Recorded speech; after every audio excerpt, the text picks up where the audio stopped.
हाँ, कहाँ फंस गए बस आप?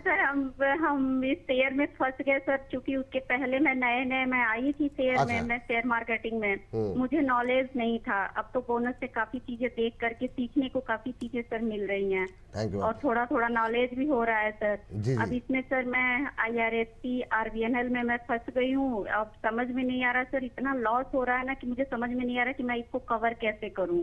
मैम, इसलिए मुझे अंबाला मैम से जानना हाँ, है कि मैं नहीं नहीं, इसको बिल्कुल क्या करूँ, कैसे करूँ। बिल्कुल मैम। आप ही नहीं मैम, बहुत सारे लोग बड़ी संख्या में ना वो जी जी सर। रेलवेज में फंसे हुए हैं। लेकिन जी सबका टाइम आ रहा है, अभी इनका टाइम नहीं आ रहा है। और आप थोड़ा सा धीरज और रखिए, काफ़ी धीरज आपने रखा हुआ है, तो इनका भी टाइम जी। आएगा। अंबाला मैम के को टॉस करते हैं सवाल। मैम 217 के आसपास चल रहा है, मैम ने काफ़ी हायर लेवल पे लिया है। IRFC किस भाव पे है मैम, सुमन जी? सर 112। 112, ये भी। 600 शेयर है, अच्छा। 624 शेयर सर, एवरेज कर करके मैंने लाया है। हाँ, मैं समझ सकता हूँ। मुझे जैसे मैंने 600 देखा, मैं समझ गया कि अगर 600 शेयर हैं मैम के पास, तो ये एवरेज कर करके ही हुए होंगे। रिटेलर्स हमारे थोड़ा थोड़ा करके लेते हैं। अंबाला मैम, जी जी। एवरेजिंग के बावजूद जो है काफ़ी हायर प्राइस है। कई बार होता ही है कि हम बहुत जल्दी जल्दी एवरेजिंग कर लेते हैं, वो थोड़ी सी गलती हो गई शायद इनसे। लेकिन अंबाला मैम, अब क्या करें? अब तो जो होना था हो गया, लेकिन काफ़ी टाइम से होल्ड कर रही हैं। सुमन जी के लिए ज़रा रास्ता बताइए, अभी क्या करना चाहिए? Suman ji, thank you so much.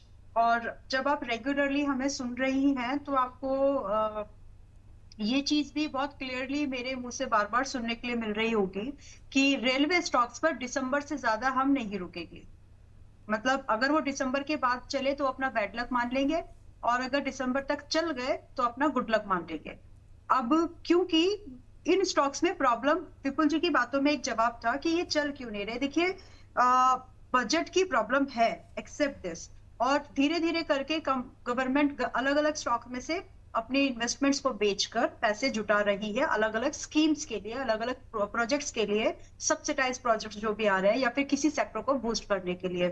Railway पर बजट मुझे लगता है कि कोई ना कोई अनाउंसमेंट तो आनी ही चाहिए, मतलब नीड ऑफ द आवर है। आप देखिए कि आप जो लॉजिस्टिक्स इन्वेस्टमेंट है, लॉजिस्टिक्स सेक्टर को लेकर के बातचीत होने लगी है, तो इसके बिना ये रह नहीं पाएंगे। प्रॉब्लम क्या है? ऐसा नहीं है कि यहाँ पर स्कोप नहीं है या फिर जगह नहीं है, वो सब ठीक है। हाँ है सब चीजें एक तरफ, बट प्रॉब्लम है इसकी, पता नहीं कौन सा ऐसा खराब दिन आ जाए कि हम RVNL में OFS ला रहे हैं, IRFC में OFS ला रहे हैं, ये सुनने को मिल जाए। ये है वो डर जो इन्वेस्टर्स को सता रहा है, स्पेसिफिकली इन PSU स्टॉक्स। अभी अभी जैसे हिंदुस्तान कॉपर का, यू नो अभी जैसे ये वाला साल इस बार हम लोग देख रहे हैं ना, IPOs का है, MSMEs IPOs का है। इस साल ये वाला साल आपका OFSS का होगा, ग्रीन शूज का होगा। तो मेरे हिसाब से एक बाय दिसंबर जो पहले आए, या तो दिसंबर आपका पहले आ जाए तो निकल जाइएगा, मतलब 31, हाँ, पूरा एक साल।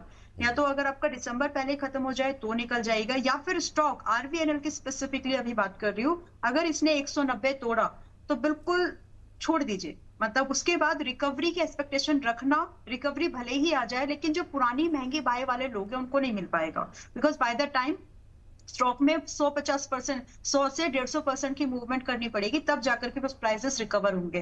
तो बेहतर है दिसंबर तक, या फिर 190 रुपए के टारगेट के SL के साथ ही RVNL में रुकिए। बस यही मेरा फिलहाल के लिए व्यू है। इसमें ज्यादा जोड़ तोड़ करने की जरूरत नहीं है, अभी जितना है उतना ही रखिए, और by December with this stop loss. तो बहुत क्लियर व्यू है। मैं इससे ज्यादा, क्योंकि इससे ज्यादा आप रखेंगे तो कोई फायदा है नहीं। इस बीच में आपको जितना भी डिविडेंड वगैरह मिला है उसके लिए आपके बेटर थोड़ा बहुत कहीं ना कहीं आपका जो रिटर्न है मैनेज हुआ होगा, बट बहुत हद तक नहीं, आई अंडरस्टैंड दैट। तो ये एक व्यू आपके लिए है। IRFC पर आपने बोला कि आपका कुछ 115 120 कुछ वर्ड मैं सुन पाई थी, बट था वो 100 से ऊपर का ही। तो अभी ये 150, अभी 85 के आसपास चल रहा है। लास्ट एंड फाइनल, मतलब ये अच्छा वर्ड नहीं है लेकिन लास्ट फाइनल, ये चलिए अच्छा नहीं तो यूज ही नहीं करते, 80 रुपए के स्टॉप लॉस के साथ दिसंबर पहले आए या फिर स्टॉप लॉस पहले आ जाए, जो पहले आ जाए प्लीज निकल जाइएगा।